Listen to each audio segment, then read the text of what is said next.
say. All right. Good morning, everybody. Thank you for taking the time out of your afternoon to join us to get some important information about the incident this morning. With me on stage are just a few of the command staff from agencies that responded this morning to Corewell Health Hospital in Troy. Without their agency's response and the many, many others that aren't represented up on stage, this morning would have been a lot more difficult. No matter the size of the police agency, when you have a active shooter response, which is what it's termed and we see all over in media and in our society today, the response is overwhelming. Really no police agency can handle a true active shooter response by themselves. So the resources shared by these agencies, both state and federal, was very much appreciated and needed. This morning at 7:08, our dispatch received a call from Corewell Health Hospital reporting an active shooter event in the parking garage.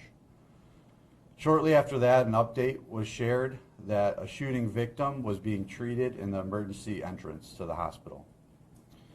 Our officers responded along with agencies from all over the area just on the report of an active shooter event. As we responded, the hospital went in lockdown. It was broadcast through the hospital. Our area schools were contacted and daycares and also placed in a lockdown.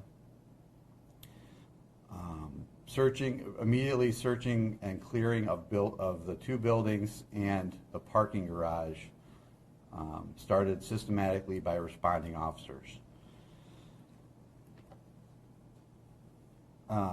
This effort utilized responding officers from many agencies and that responded to the initial call of an active shooter event. As the incident progressed, it became more apparent that this was actually a targeted event between two hospital employees. The 25-year-old victim from Troy pulled into the parking garage, followed shortly by the suspect. The suspect fired at least 5 shots from a handgun, striking the victim in the arm. Other shots that were fired struck the victim's vehicle. We believe right around that time, right after firing the shots, the suspect actually left the parking garage and left the scene. Our officers, we had both day shift coming on and midnight shift finishing up, as well as some traffic units that were in, and our school resource officers all responded and got to the parking garage very quickly and began, like I said, searching and systematically clearing the parking garage first, because that's where the first report of the shooter was. Simultaneously to the scene at the hospital, the investigation led to a residence in Macomb Township, where the suspect eventually was taken into custody without incident, and that occurred shortly after 9:30 a.m. Macomb County Sheriff's Office led that scene, and the suspect exited the home voluntarily after being contacted by cell phone. Obviously, like I mentioned at the beginning of this, the Troy Police Department needs to and wants to thank every agency that responded. I think the video that has been shared and many people have seen shows just the sheer amount of police officers that responded to that scene. Because as officers, we've been conditioned, when someone says you have an active shooter, we know how much resources it's going to take to work that scene, and it was overwhelming, frankly. And I'm not surprised, having been in this community for a while, having had some experience in incidents like this, that response was predictable, and I'm thankful for it. We're lucky in this case it wasn't an actual active shooter. It was a targeted incident when one suspect shooting another suspect, but it was reported as an active shooter, and frankly, we didn't have anyone in custody.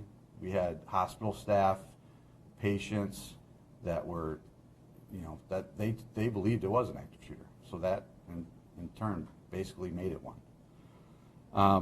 Corewell Health is here joining me on stage, Lamont Yoder, and he would like to just say a few things for a second. Thank you. I just want to take the opportunity to extend our sincere thanks for the patients and team members involved in a scary situation this morning. Our hearts are with them. And equally important, a thanks and gratitude to all the agencies that work together with our security team and our team members to keep everyone safe. This did result in some procedures being delayed or rescheduled, so our appreciation for the community for understanding that, and our need to take a little time to return to normal operations, which is actively occurring now. Most importantly, please just know that our team is incredibly inspired by how quickly everything that we've done to prepare and rehearse for situations like this occurred, and the coordination is just a testament to the amazing agencies that we work with and our team members. So appreciate all that this team has done and the support of the hospital. Thank you. Again, I just want to affirm that I could stand up here and just start listing agencies like Oakland County and Bloomfield Township that are here with me on stage, FBI. I would 100% miss multiple agencies, so I'm not going to try to name everybody, but it was much appreciated, and we'll work in the next few days to make sure that we send our thanks to those agencies. Sterling Heights would also like to be here. They obviously, we share a border with Sterling Heights Police Department. They were one of the first agencies on scene as well, and they also have a building on the east side of DeQuinder that's attached to our building on the west side of DeQuinder. So they had a large role in this as well, and they were on scene at the command post. With that, I can take some questions, and if you all have any. Is there anything that you guys can share with us in relation to the age of the suspect and the job? The victim was 25. The suspect, I don't have his exact age right now, but they're around the same age. We're told that he worked in the radiology department. Can you confirm that? I can. I can confirm that he worked at the hospital. Both the suspect and the victim worked at the hospital. What were the genders? Both male. Both male. Yes. Can you talk about the relationship between the two at all? There was a relationship. From what I understand, that they were friends at some point. Just in the very quick investigation we've done this morning, it sounds like there was some kind of falling out recently. But that's all we know.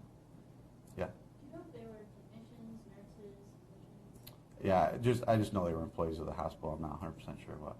And the condition of the victim? He's stable, was shot in the arm, was able to provide information, or at least, let us know what happened very early, and that was helpful to the early part of the investigation. You don't know what led to the falling out? I don't. Or the argument? I don't. Suspects are resident of Macomb Township. That's where he was taken into custody at I don't know if it's his home or a family member's home, but he was taken into custody in Macomb Township. Chief, what can you tell us, what led you to that location?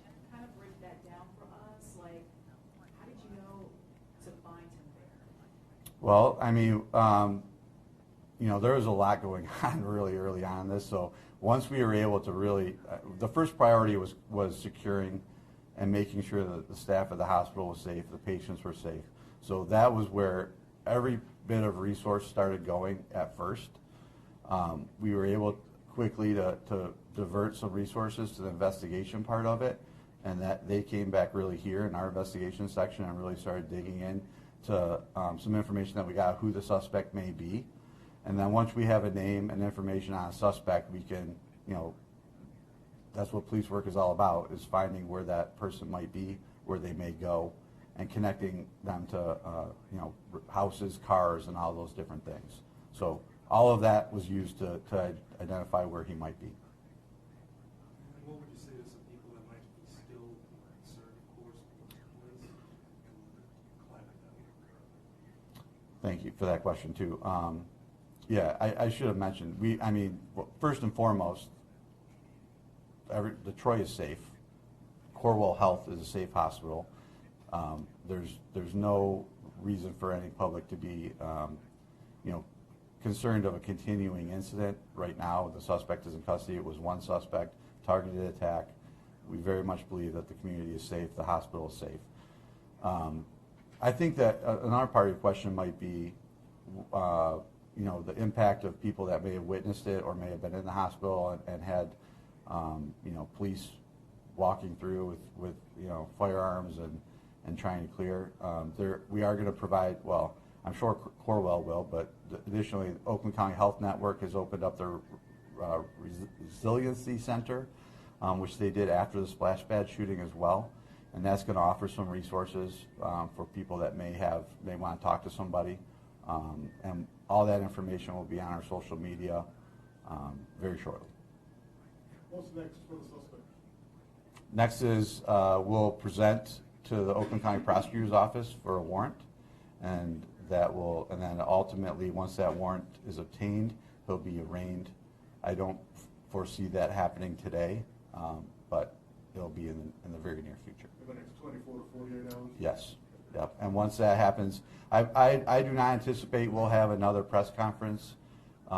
We will release the suspect information once he is arraigned, like we typically do, and that will be in the form of a press release.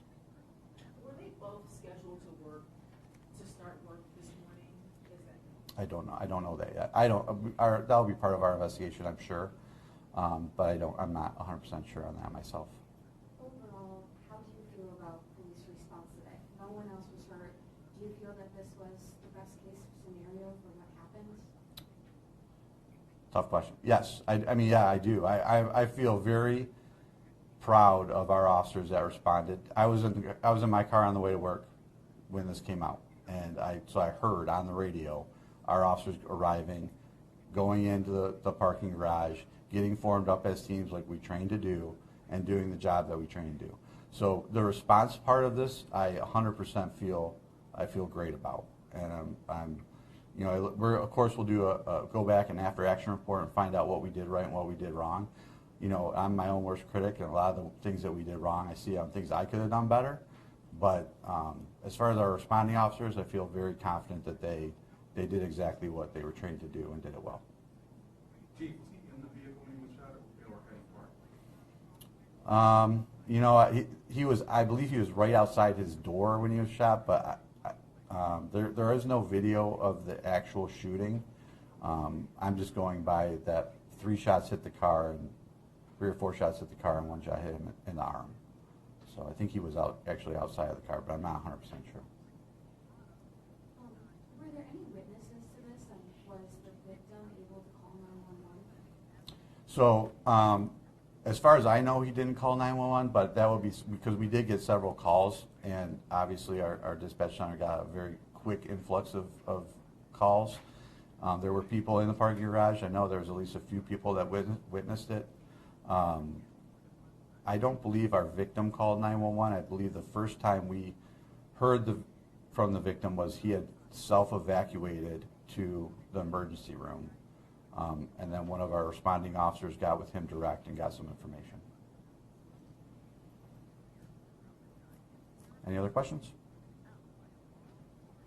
All right, thank you. I appreciate all of you guys taking the time to come out and share this information with our public, and I appreciate all these gentlemen up here for their help in the response today.